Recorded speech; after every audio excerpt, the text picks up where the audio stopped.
Kama ni mara yako ya kwanza unatembelea chaneli yetu ya Top 5 Media, tunakuomba ubonyeze neno subscribe, kisha kwa chini itatokea alama ya kengele. Tunakuomba ubonyeze kengele hiyo ili uwe wa kwanza kupokea taarifa katika chaneli yetu. Asante.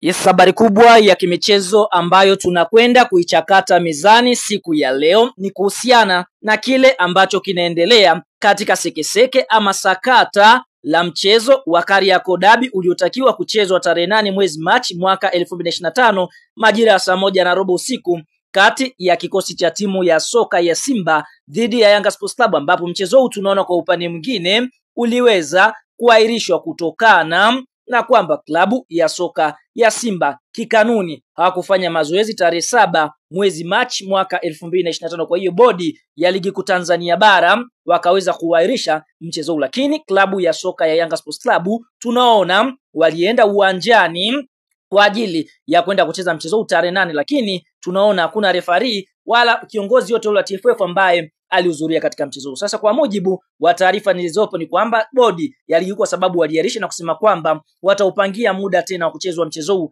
basi klabu ya soka ya Yanga wameweza kuandika barua kugoma kucheza mchezo dhidi ya kikosi cha timu ya soka ya Simba, ambapo kwa mujibu wa taarifa iliyotolewa jana ni kwamba klabu ya Yanga imeandika barua rasmi bodi ya ligi kuu, barua ya kuomba alama 3 na mabao 3. Barua hiyo yenye reference number Yanga Sports Club TPLB M.184 2025 201 yenye kurasa 5, ambayo imenakiliwa pia kwa afisa mtendaji mkuu wa Simba Sports Club Zubeda, ni ya tarehe 10 Machi 2025 na imesainiwa na CEO ama mtendaji mkuu wa klabu ya soka ya Yanga Andy, ambapo barua hiyo katika malalamiko hayo rasmi kwa bodi ya ligi licha ya kuomba alama 3, basi wanataka walipwe gharama zote za maandalizi ya mchezo ambazo ni zaidi ya shilingi milioni 56 na laki 4 na elfu 35 ambazo zimeainishwa katika kipengele namba 17 cha barua hiyo yenye vipengele 17. Katika kipengele namba 18 wanasisitiza kwamba wanataka ifahamike wazi hawako tayari kuicheza mechi hiyo katika msimu na kwamba mechi iliahirishwa kwa makosa ya makusudi ya Simba, kwa hiyo wanastahili alama 3 na magoli 3. Pia wameipa bodi ya ligi kuu masaa 72 baada ya kupokea barua hiyo kutoa maamuzi ya haki na weledi kwa kuzingatia madai yao. Mwisho wanasema kama madai yao ya alama 3 na mabao 3 na gharama za mchezo hatozingatiwa na kupewa umuhimu wa kupata haki yao, watapeleka swala hili kwenye mamlaka za juu zaidi, yani mahakama ya usuluhishi ya michezo CAS. Kwa hiyo tunaona klabu ya soka ya Yanga ndio kitu ambacho wameweza kukifanya kwa sasa. Ndani ya saa 72 wanataka wapewe alama zao 3 sambamba na fidia za kuandaa mchezo dhidi ya kocha timu ya soka ya Simba zaidi ya milioni 56, huku wakiomba mabao 3. Lakini kwa mujibu wa kanuni derby kuahirishwa, kanuni inasemaje? Derby imeahirishwa na bodi ya ligi baada ya kikao cha kamati kupokea malalamiko ya timu ya Simba na kutokana na mambo yaliyo nje ya taratibu. Kwa mujibu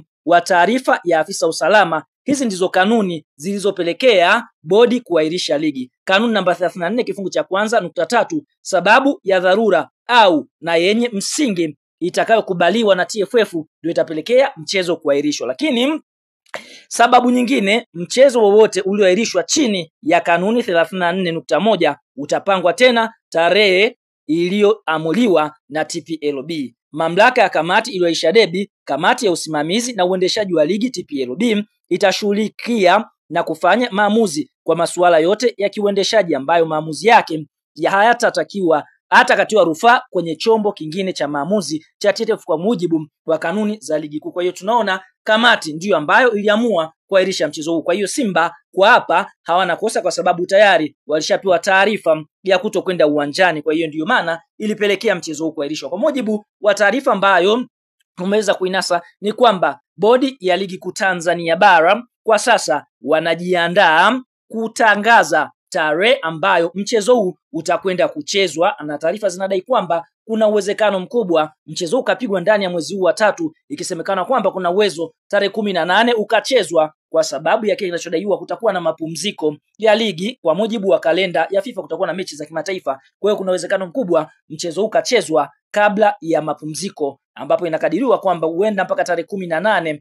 ya mwezi wa 3. Basi kwa upande mwingine mchezo utakuwa umechezwa, lakini shida ni Yanga Sports Club wamesimamia msimamo wao kwamba wanataka haki yao, kwa sababu wanaamini Simba ndio ambao waliweza kukiuka zile taratibu za kimichezo kwa kutaka kwenda kufanya mazoezi huku wakiwa hawajatoa taarifa. Lakini bodi nao pia inasema ndio kweli Simba hakutoa taarifa, lakini Yanga, kwa nini kuna mabodyguard wao ambao waliwazuia Simba kufanya mazoezi na kikanuni inaruhusiwa. Kwa hiyo sakata hapa iliyopo ni kubwa sana. La Yanga wao hawataki kuelewa, huku wakidai kwamba watakwenda katika mamlaka za juu zaidi ili kuweza kupata haki yao ya alama 3 sambamba na Simba Sports Club kufungwa mabao 3. Kwa hiyo tunaona mambo ni mengi, muda ni mchache kuhusiana na sakata hili. Kwa hiyo lolote lile ndani ya wiki linaweza kutokea kuhusiana na taarifa rasmi kutokea katika bodi ya ligi kuu Tanzania bara inayosimamiwa na TFF.